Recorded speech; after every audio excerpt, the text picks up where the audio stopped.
नमस्कार, समाचारों में आप सभी का बहुत स्वागत है। मैं हूं जया सिन्हा। शुरुआत करेंगे इस वक्त की अहम खबरों के साथ। बिहार चुनाव पर दिल्ली में बढ़ी सरगर्मियां। आज तेजस्वी यादव कांग्रेस आलाकमान से करेंगे मुलाकात। शाम को बीजेपी केंद्रीय चुनाव समिति की बैठक में उम्मीदवारों के नाम पर लग सकती है मुहर।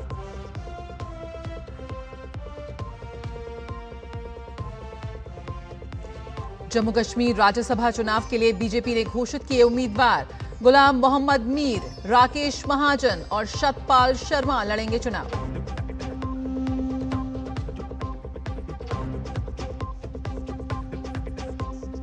पश्चिम बंगाल के दुर्गापुर में मेडिकल छात्रा से गैंगरेप केस में 3 आरोपी गिरफ्तार। पुलिस और जांच दल ने अपराध स्थल पर पहुंच की जांच पड़ताल।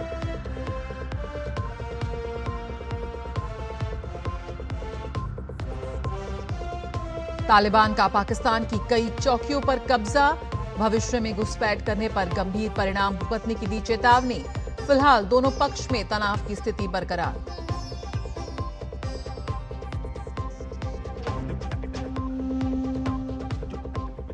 शर्म अल शेख में कल होने वाले गाजा शांति शिखर सम्मेलन में हिस्सा लेंगे संयुक्त राष्ट्र प्रमुख। मिस्र और अमेरिका के राष्ट्रपति करेंगे सम्मेलन की अध्यक्षता।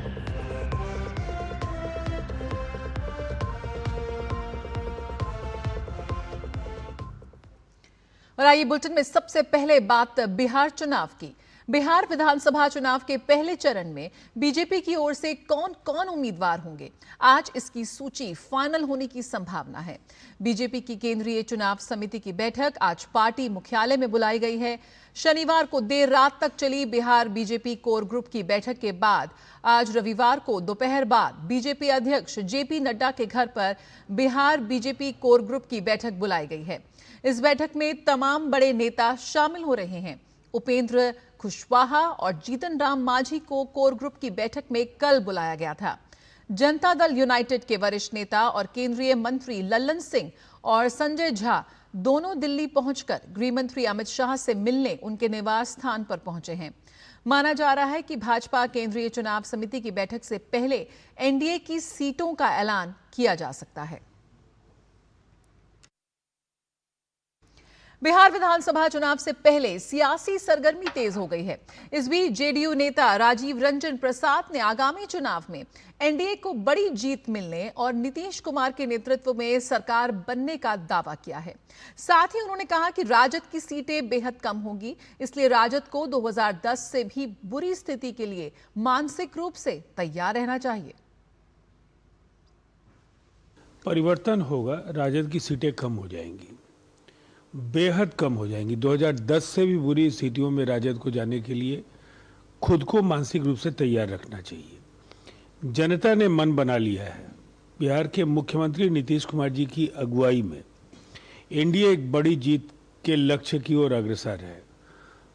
जीत भी मिलकर हम लड़ेंगे, हासिल करेंगे और अगली सरकार एक बार फिर मुख्यमंत्री नीतीश कुमार जी के नेतृत्व में बननी भी उतनी ही तय है। इंडी गठबंधन में सीट बंटवारे को लेकर तनातनी चल रही है, जिसे सुलझाने के लिए आज तेजस्वी और लालू दिल्ली पहुंच रहे हैं।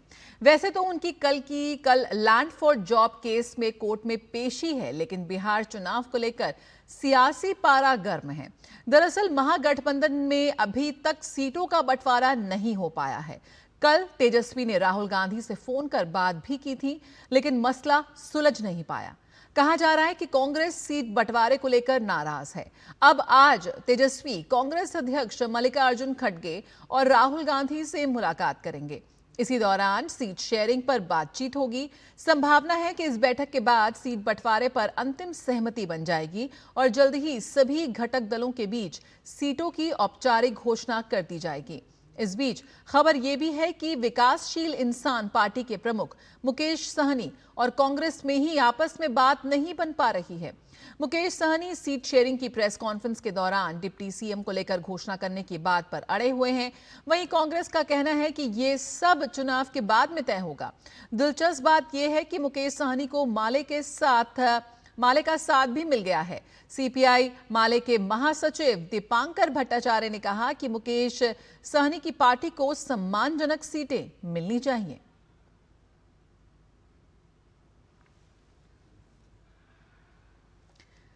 इस बीच कांग्रेस नेता अखिलेश प्रसाद सिंह ने कहा कि गठबंधन में सीटों का बंटवारा लगभग हो चुका है, लेकिन उन्होंने माना है कि कुछ दिक्कतें अभी हैं।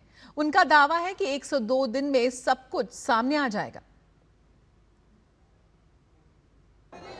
सीट बंटवारा प्रायः हो चुका है, लेकिन अंतिम समय में जो टीदिंग प्रॉब्लम रहता है वो सब पार्टी में, एनडीए में भी है, इधर भी रहता है, लेकिन 1 से 2 दिन में सब घोषणा हो जाए। राष्ट्रीय जनता दल के प्रवक्ता मृत्युंजय तिवारी ने जन सुराज पार्टी के संस्थापक प्रशांत किशोर के बयान पर पलटवार करते हुए कहा कि 2020 में भी सभी लोग यही कह रहे थे कि 10 लाख नौकरी देना असंभव है, लेकिन तेजस्वी यादव का इरादा बिहार के भविष्य को लेकर स्पष्ट है। इससे पहले जन सुराज पार्टी के संस्थापक प्रशांत किशोर ने राजद नेता तेजस्वी यादव के उस वादे पर तीखा हमला बोला था, जिसमें उन्होंने कहा था कि बिहार में महागठबंधन की सरकार बनने के 20 दिन के भीतर हर परिवार को सरकारी नौकरी देने का कानून बनाया जाएगा। तो इस वक्त लगातार 2020 में भी यही कह रहे थे कि असंभव है। जो हमारा इरादा था तेजस्वी यादव जी का, वो इरादा, हौसला, इच्छा शक्ति और संकल्प शक्ति ने वो करके दिखाया। जो लोग पहले ही हार मान जाते हैं तेजस्वी जी जब घोषणा करते हैं, तो ये तो स्पष्ट है ना कि तेजस्वी जी का इरादा जो है वो स्पष्ट है। चलिए देखते हैं क्या कुछ इन इरादे और वादों के बाद निकल कर आता है। फिलहाल रुकेंगे एक छोटे से ब्रेक के लिए, जल्द हाजिर होते हैं। 2047 में कैसा होगा विकसित भारत का विकसित उत्तर प्रदेश? क्या आप चाहते हैं कि कृषि क्षेत्र में नवाचार और पशुधन की समृद्धि से बढ़े अन्नदाता की आमदनी, गांव-गांव तक पहुंचे चौड़ी सड़कें, हवाई यात्रा के लिए किसान की जेब में हो पैसे, विश्व स्तरीय शिक्षा और वर्ल्ड क्लास इलाज, बढ़े उद्योग, रोजगार, नौकरी और अपना व्यापार, रिन्यूएबल और ग्रीन एनर्जी हो यूपी में फुल, ताकि कभी न हो बत्ती गुल। डीप टेक, एआई और इलेक्ट्रॉनिक संसाधनों का बिछे जाल, सांस्कृतिक धरोहर का पुनर्जागरण और गौरव काल। क्या आप चाहते हैं ऐसा उत्तर प्रदेश? अगर हाँ, तो उठाइए मोबाइल, क्यूआर कोड को स्कैन करें और पोर्टल samarthuttarpradesh.up.gov.in पर लिखकर या बोलकर दर्ज कराएं सुझाव। आपके सुझाव से बनेगा विकसित यूपी का रोड मैप और मूल्यवान सुझाव देने वाले किए जाएंगे सम्मानित, क्योंकि आपकी राय विकसित यूपी बनाए। जम्मू कश्मीर के राज्यसभा चुनावों के लिए भाजपा ने उम्मीदवारों के नाम की घोषणा कर दी है। इनमें गुलाम मोहम्मद मीर, राकेश महाजन और सतपाल शर्मा के नाम शामिल हैं। गुलाम मोहम्मद मीर जम्मू कश्मीर के एक प्रमुख राजनीतिक और सेवानिवृत्त सरकारी कर्मचारी हैं। कश्मीर घाटी से आते हैं, लंबे समय से संगठन से जुड़े रहे हैं और क्षेत्रीय मामलों पर उनकी अच्छी पकड़ मानी जाती है। वहीं राकेश महाजन जम्मू और कश्मीर में बीजेपी इकाई के उपाध्यक्ष हैं। जम्मू क्षेत्र के जाने माने राजनीतिक चेहरे हैं और पार्टी में सक्रिय भूमिका निभाते आ रहे हैं। बात करें सतपाल शर्मा की, तो जम्मू कश्मीर भाजपा के अध्यक्ष हैं। सतपाल शर्मा पार्टी के जम्मू कश्मीर प्रमुख के रूप में उनका दूसरा कार्यकाल है। 2024 के विधानसभा चुनाव के दौरान सत शर्मा को पार्टी का कार्यकारी अध्यक्ष और बाद में जम्मू कश्मीर भाजपा का अध्यक्ष मनोनीत किया गया। भाजपा सांसद तेजस्वी सूर्या ने कर्नाटक सरकार द्वारा बेंगलुरु के लिए प्रस्तावित सुरंग सड़क परियोजना को आपदा बताया। साथ ही कहा कि ये परियोजना बेंगलुरु की यातायात समस्याओं का समाधान नहीं करेगी, बल्कि नई समस्याएं पैदा करेंगी। The tunnel road project as proposed by the state government is a disaster for Bengaluru. This expensive car-only project will not solve Bangalore's traffic problems, but it will cause new problems that will haunt generations of people of Bengaluru. Today, I had called the officials of the GBA to come and explain the 6 acres acquisition that they are doing in Lal Bagh. पश्चिम बंगाल के दुर्गापुर में एक medical छात्रा के साथ सामूहिक बलात्कार के मामले में पुलिस ने 3 आरोपियों को गिरफ्तार किया है। ये घटना आसनसोल दुर्गापुर पुलिस कमिश्नरेट के तहत आने वाले क्षेत्र में हुई थी। पीड़ित उड़ीसा की रहने वाली है और एक निजी मेडिकल कॉलेज की द्वितीय वर्ष की छात्रा है। आरोपियों के खिलाफ पुलिस की कार्रवाई को लेकर दुर्गापुर के उपायुक्त अभिषेक गुप्ता ने जानकारी दी। 3 persons arrested and they have been forwarded to court today and further investigation is on. Everything is going according to all the protocol. All investigation is taking place. वहीं पुलिस और जांच दल ने रविवार को पश्चिम बर्धमान में घटनास्थल पर जाकर जांच की।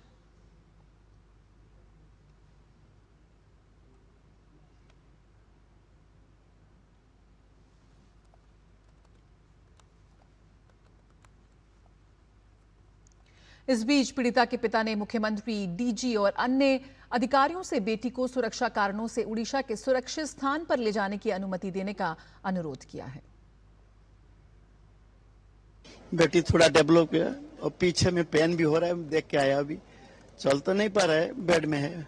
चीफ मिनिस्टर भी हमको फोन किया, डीजी, एसपी, कलेक्टर सारी हमको हेल्प कर रहे हैं। वो कैसे है सब, every moment he has taken my opinion.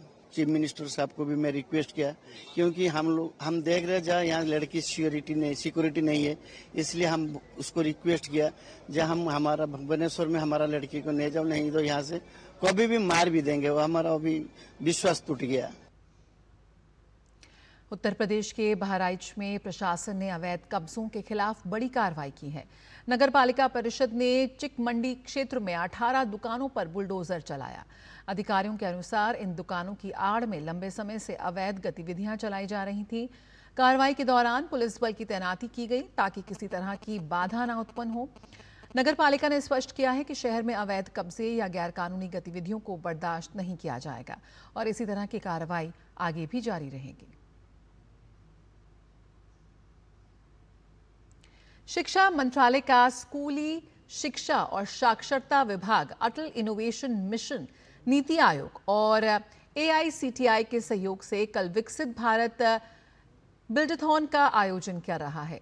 शिक्षा मंत्री धर्मेंद्र प्रधान ने एक्स पर पोस्ट कर इस संबंध में जानकारी साझा की। युवा मित्रों, हमारे देश भर में क्लासरूम्स बदलाव की सबसे बड़ी प्रयोगशालाएं बन रही हैं, जहां आइडियाज इनोवेशन में बदलते हैं और इनोवेशन राष्ट्र निर्माण में। हमारे माननीय प्रधानमंत्री श्री नरेंद्र मोदी जी कहते हैं, युवा शक्ति विकसित भारत की धड़कन है। यह धड़कन 13 अक्टूबर को सुबह 10 बजे से दोपहर 12 बजे तक पूरे देश में गूंजेगी, जब भारत के हर हिस्से से युवा दिमाग इस विकसित भारत बिल्डथॉन 2025 के लिए एकजुट होंगे, जो कि रचनात्मकता, दृढ़ता और आत्मविश्वास का एक राष्ट्रव्यापी उत्सव है। यह बिल्डथॉन सिर्फ एक प्रतियोगिता नहीं, बल्कि एक आंदोलन है, एक बेहतर भारत के लिए सोचने, बनाने और समाधान तैयार करने का एक आह्वान। यह आपको 4 थीम्स पर विचार करने के लिए आमंत्रित करता है, जो हमारी यात्रा को परिभाषित करते हैं। आत्मनिर्भर भारत यानी आत्मनिर्भर प्रणालियों और उपकरणों का निर्माण करना, स्वदेशी देशी ज्ञान और इनोवेशन को बढ़ावा देना, वोकल फॉर लोकल स्थानीय उत्पादों और शिल्पों को बढ़ावा देना, समृद्ध भारत सस्टेनेबल आइडियाज के माध्यम से समृद्धि का निर्माण करना। इसके माध्यम से हम राष्ट्रीय शिक्षा नीति की भावना को जीवंत करते हैं, विश्वास करके निर्माण करना और करके सीखना। तो मैं देश भर के छात्रों को विचारों और इनोवेशन के इस राष्ट्रीय आंदोलन का हिस्सा बनने के लिए आमंत्रित करता हूं। आपका एक आइडिया एक क्लासरूम को रोशन कर सकता है या एक समुदाय को बदल सकता है। Register now at vbb.mic.gov.in।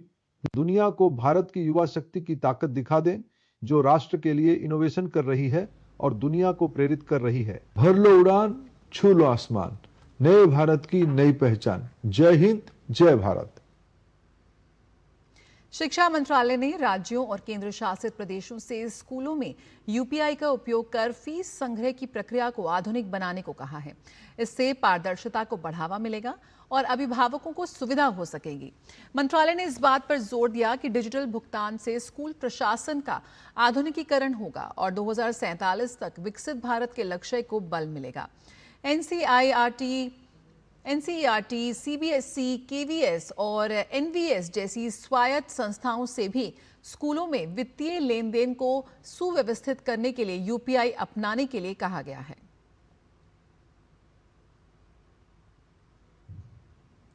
केंद्रीय पर्यावरण मंत्री भूपेंद्र यादव ब्राजील के दौरे पर हैं, जहां वे ब्रासीलिया में होने वाले प्री कॉप 30 सम्मेलन में हिस्सा लेंगे। ये सम्मेलन कल से शुरू होने जा रहा है। इस दौरान भूपेंद्र यादव ने सोशल मीडिया पर जानकारी देते हुए कहा कि वे आज ब्रासीलिया पहुंच चुके हैं, जहां वे कॉप 30 प्रेसिडेंसी द्वारा आयोजित प्री कॉप 30 सम्मेलन में भारत का प्रतिनिधित्व करेंगे। भूपेंद्र यादव ने कहा कि अगले 2 दिन में ये मंच देशों को कॉप 30 की सफलता के लिए महत्वपूर्ण मुद्दों पर आम सहमति बनाने का अवसर प्रदान करेगा। उन्होंने कहा कि आगे चलकर सार्थक चर्चाओं और रचनात्मक बातचीत की आशा है।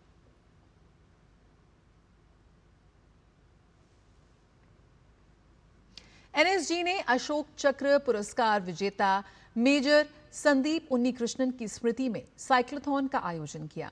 26/11 मुंबई आतंकवादी हमलों के दौरान उनकी मृत्यु हो गई थी।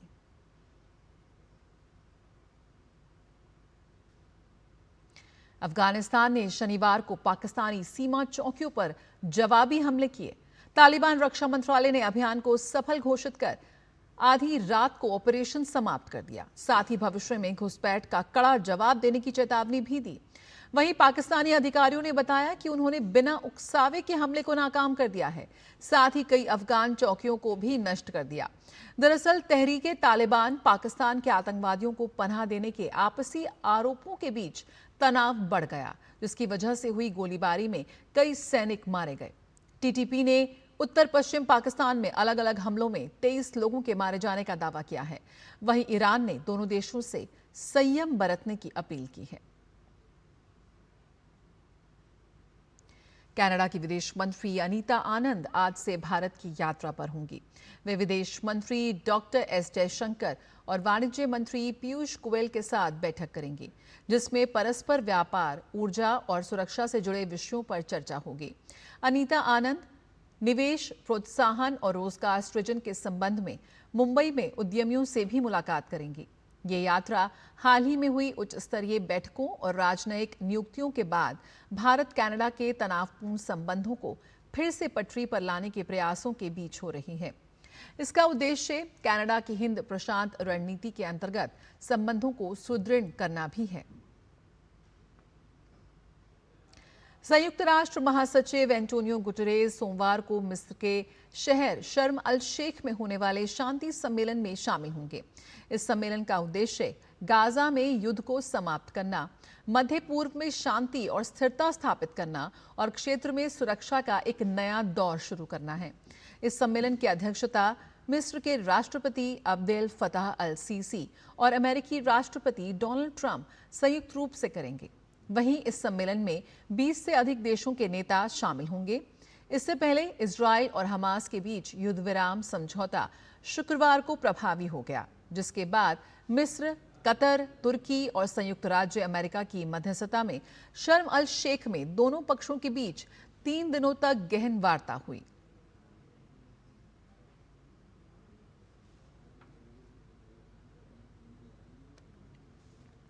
दिवाली का त्योहार बेहद नजदीक है। बाजार सज चुके हैं। कारीगर आपकी दिवाली को खास बनाने के लिए जुटे हुए हैं। इस बार ग्राहकों को स्वदेशी सामान बेहद पसंद आ रहा है। इसी कड़ी में आइए आपको दिखाते हैं राजधानी दिल्ली के त्रिवेणी कला संगम में लगे खास मेले की झलक।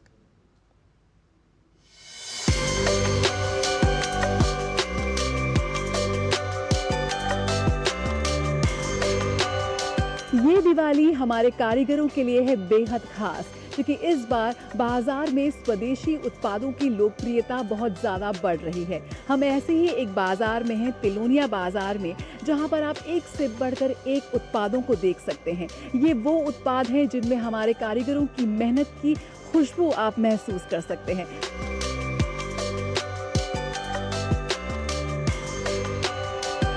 तिलोनिया रूरल आर्टिजन्स ग्रामीण दस्तकारों के लिए काम कर रहे हैं।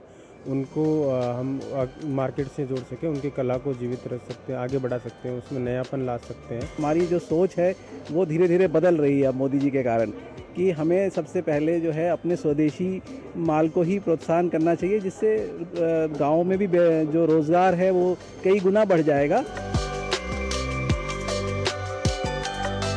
कपड़ा भी खुद बनाते हैं हैंडलूम का, और ब्लॉक प्रिंट भी करते हैं। तो दिवाली का भी मौसम है और हमारा दस्तकारों को काम मिले।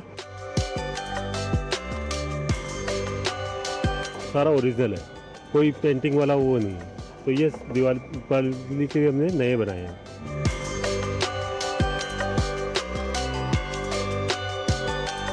सबसे ज़्यादा अच्छा ये लगा कि जो हमारे प्रधानमंत्री जी का जो है मेक इन इंडिया, ये उसको प्रोत्साहित कर रहा है और इसका धन्यवाद मैं त्रिवेणी को भी देती हूँ कि उन्होंने इन कलाकारों को, कलाकार, बुनकर जो मिट्टी से जुड़े हुए हैं, उनको हमारे बीच में लाए हैं। हम दस्तकारों के साथ में काम करते हैं, दिव्यांग लोगों के साथ में, और खिलौने के अंदर ये डायरियाँ बनाते हैं।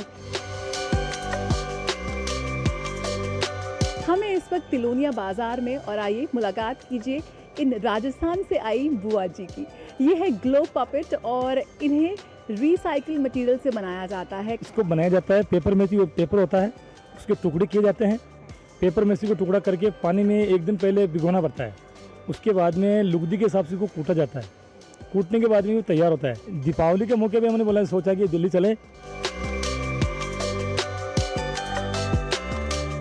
Oh, it's been lovely. We visited a couple of days ago, so I've just brought some more family along to see. I've got a laptop bag, I've got some chickens to go on my door, and I've got some toilet roll holders. Yes, we've just recently moved here for 2 years, so we're looking forward to celebrating our first Diwali here.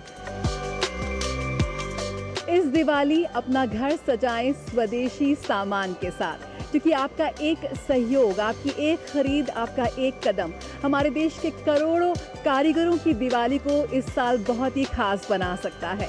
Camera person Pramod Negi के साथ Jaya Sinha, DD news, Delhi. तो इस दिवाली खरीदें सिर्फ स्वदेशी सामान ही। और fit India के संदेश को आगे बढ़ाते हुए दिल्ली में संडेज ऑन साइकिल का आयोजन शानदार अंदाज में हुआ। इस मौके पर केंद्रीय खेल मंत्री मनसुख मांडविया ने झंडी दिखाकर साइक्लोथॉन को रवाना किया। संडेज ऑन साइकिल में इस बार मौका था विश्व पैरा एथलेटिक्स चैंपियनशिप में पदक जीतने वाले पैरा खिलाड़ियों की जीत का जश्न मनाने का। साइक्लोथॉन के इस संस्करण में देश भर से डॉक्टरों और चिकित्सा क्षेत्र से जुड़े लोगों ने साइकिलिंग कर फिटनेस का संदेश दिया। इस मौके पर केंद्रीय खेल मंत्री ने कहा कि संडेज ऑन साइकिल आज एक अभियान बन चुका है।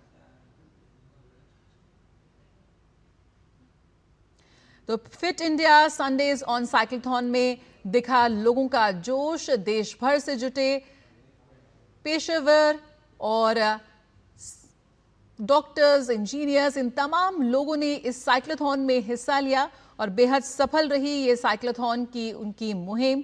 यकीनन आज फिट है इंडिया तभी तो हिट है इंडिया। इस मौके पर केंद्रीय खेल मंत्री मनसुख मांडविया ने भी शिरकत की और इस साइक्लोथॉन को झंडी दिखाकर उन्होंने रवाना किया। इस बार संडेज ऑन साइकिल में विश्व पैरा एथलेटिक्स चैंपियनशिप में पदक जीतने वाले पैरा खिलाड़ियों की जीत का जश्न मनाया गया। ये वो पैरा खिलाड़ी हैं जो अपनी हिम्मत से, अपने जज्बे से आज भारत का नाम वैश्विक मंच पर रोशन कर रहे हैं।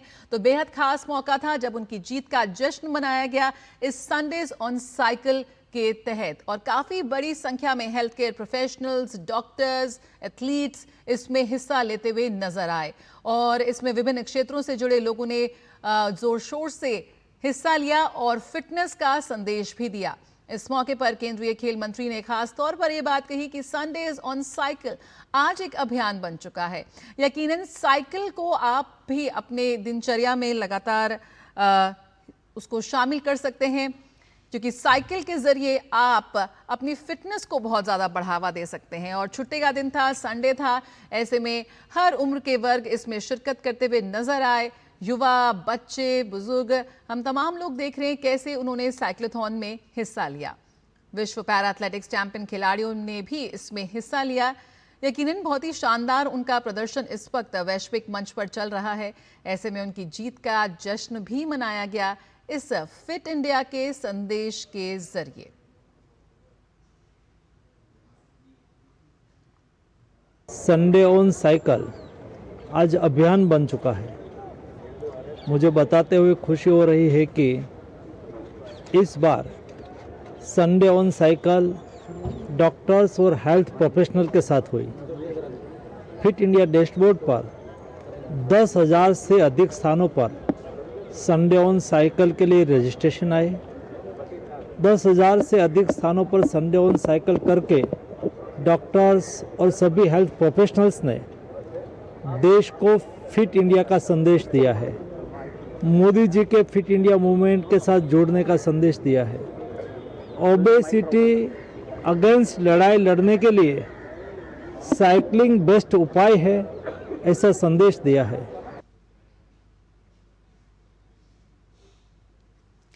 और बिहार विधानसभा चुनाव को लेकर सभी पार्टियां जोर शोर के साथ तैयारी कर रही हैं। इस बीच प्रधानमंत्री नरेंद्र मोदी ने एक तस्वीर साझा करते हुए सोशल मीडिया प्लेटफॉर्म एक्स पर एक संदेश लिखा है। उन्होंने लिखा है, बिहार में भाजपा एनडीए की विजय के लिए हमारे समर्पित कार्यकर्ता पूरी ऊर्जा के साथ जुट चुके हैं। ऐसे कर्मठ कार्यकर्ताओं से संवाद हमेशा नई प्रेरणा देता है। 15 अक्टूबर को मुझे ऐसे ही कार्यकर्ताओं से सीधे संवाद करने का अवसर मिलेगा। मेरा आग्रह है कि आप सभी मेरा बूथ सबसे मजबूत अभियान से जुड़े और अपने सुझाव आज ही साझा करें। तो बिहार चुनाव को लेकर लगातार सरगर्मियां तेज हैं। ऐसे में तमाम पॉलिटिकल पार्टीज भी जोर शोर से लगी हुई हैं और इसी को लेकर यहां पर हमारे प्रधानमंत्री भी कार्यकर्ताओं से भी संवाद करते हुए नजर आएंगे। फिलहाल इस बुलेटिन में इतना ही। मुझे दीजिए इजाजत। नमस्कार।